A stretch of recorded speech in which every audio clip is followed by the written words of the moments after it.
Bien, les comentábamos al comienzo del programa acerca de esta preocupante información en la que Perú sale en puesto 134 en cuanto a calidad del sistema educativo, por debajo de Ecuador, de Chile, de Colombia, de Bolivia, de Argentina, México, Venezuela. Esto según el último reporte global de competitividad 2013-2014 que elabora el Banco Mundial en 148 naciones del mundo. Y en ciencia y matemática tampoco estamos bien. El Perú ocupa el puesto 140, por debajo de Ecuador, Chile, Argentina y México. Y en calidad de la gestión de los colegios estamos en puesto 67, algo mejor que en cuanto a las materias, pero de todas maneras aún bajo. Estamos precisamente con el profesor Manuel Valdivia Rodríguez. Él es asociado del Foro Educativo y especialista en currículo y didáctica del lenguaje, quien nos va a ayudar a entender un poco este panorama, estas comparaciones y dar algunas luces sobre por dónde debemos caminar para cambiar esta realidad. Buenos días, gracias por acompañarnos. Es un gusto estar con usted. Bueno, ¿cómo procesan en el Foro Educativo, que es un think tank importante, este ranking, ¿no? Que bueno, creo que a todos nos golpea de manera preocupante? Sí, la primera información que usted ha dado es importante, hay que tomarla en cuenta. Pensábamos antes, cuando nos guiábamos por los resultados de PISA, que bueno, estábamos entre los últimos, pero comparándonos con países más desarrollados. Uh-huh. Pero no, estas cifras de ahora revelan que estamos a nivel de región, América Latina, estamos también entre los últimos, ya no solamente a nivel de mundo, sino en la región estamos entre los últimos. Este es un problema de nuestro sistema educativo, es evidente, pero no vayamos a echarle la culpa de frente al sistema educativo o a los maestros, uh-huh, porque hay una situación visible en el Perú, la gran inequidad existente, uh-huh, la gran desigualdad que hay, sectores muy ricos, sectores muy pobres, y entonces la educación un poco que refleja eso, uh-huh, ¿no?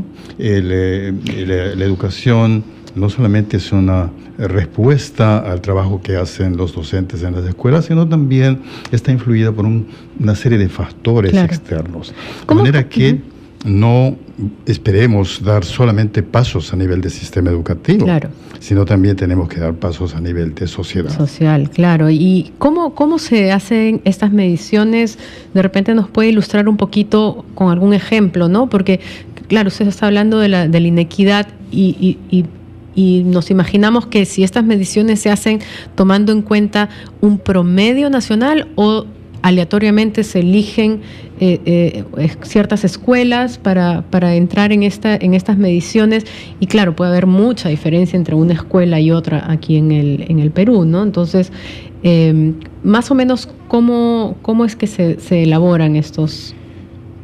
No conozco el mecanismo de esta última evaluación, pero puedo imaginar que en primer lugar se parte de ciertos indicadores, ¿no? Uh-huh. Ciertos indicadores que van a ser válidos para todo.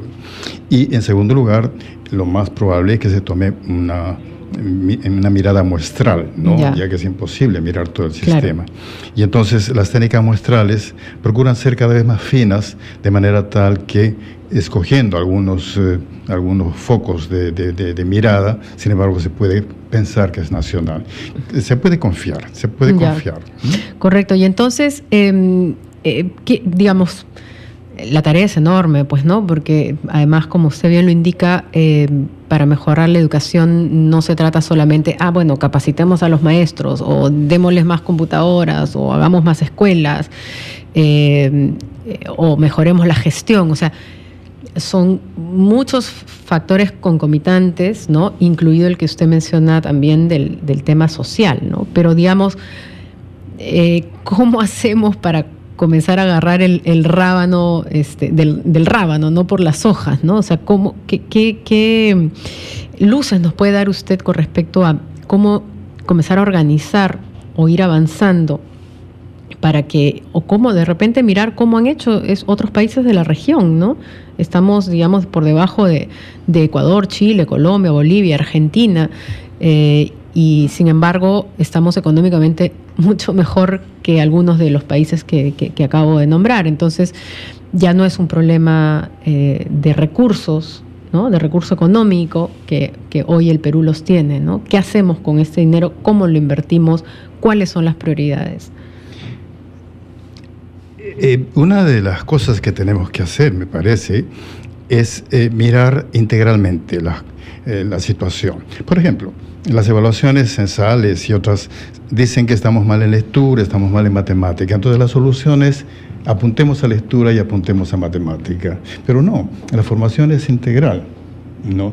Y lectura está reflejando deficiencias en otras áreas curriculares, por ejemplo, ¿no? Entonces, por de pronto, mirando el sistema educativo escolar, no concentrarnos en una cosa, sino rescatar una mirada integral. La formación ciudadana, por ejemplo, es importante, ¿no? Pero hay otro elemento importante, ¿no? No es solamente problema escolar, no es solamente problema de los chicos de 4 a 15 años. Tenemos problema de analfabetismo, tenemos problema de una gran población que no ha terminado sus estudios, que necesitaría educación alternativa, etcétera, etcétera. Porque si la familia no mejora, si la comunidad no mejora en aspectos educativos, esto, por más que trabajemos en la escolaridad primaria y secundaria, las cosas no van a ir bien.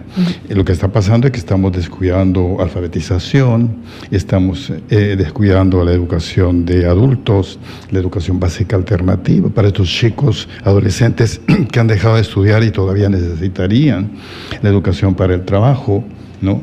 Entonces, como país estamos en un problema, frente a un problema muy grande.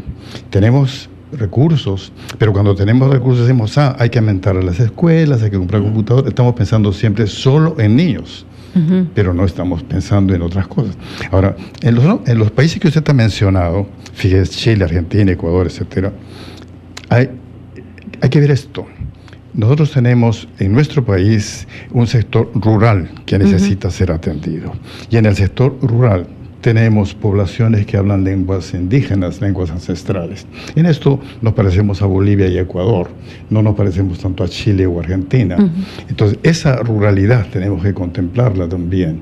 Y ahí es donde está la mayor pobreza, ahí está donde hay poca tecnificación de la agricultura, etcétera, etcétera, ¿no es cierto? Y ahí está también el problema educativo más serio. Entonces, si tenemos recursos, habrá que pensar en una discriminación positiva, ¿no? Y no seguir dándole al medio urbano, ¿no? Estamos construyendo colegios supuestamente emblemáticos, con locales muy lindos, pero esos están en las capitales de las ciudades y no están en los barrios urbanos. Que está muy bien que se haga, ¿no? Pero como usted dice, una discriminación positiva en el sentido de no darle en este momento a todos igual, porque hay ciertas zonas que necesitarían recibir un poco más de lo igual que recibe el resto, porque están atrasadas y han sido, digamos, han estado olvidadas o alejadas o no incluidas durante mucho tiempo. Sin embargo, yo le quería preguntar precisamente en torno a la calidad de la educación en el Perú. El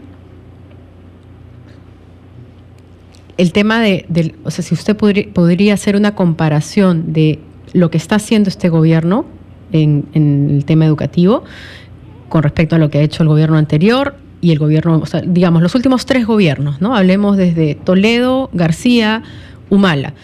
Un poco para tener una idea de en qué se ha avanzado, en qué nos estamos quedando todavía, en qué se puede avanzar más.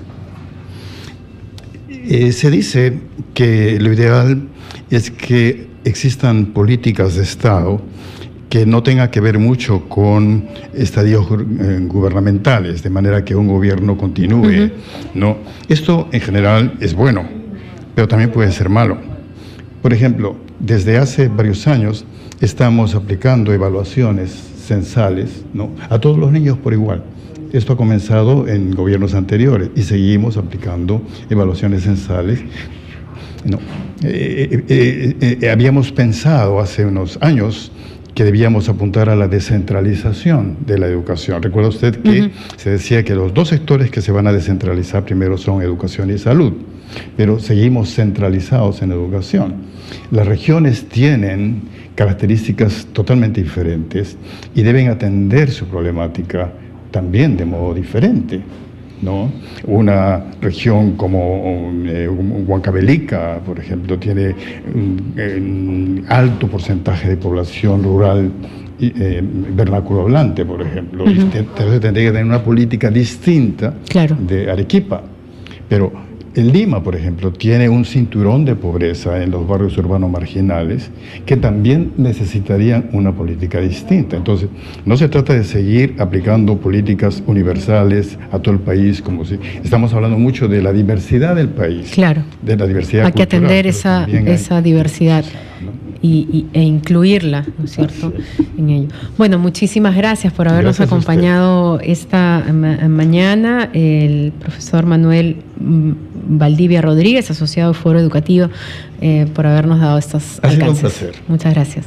Pausita chiquitita, regresamos con más aquí en Escuela Abierta.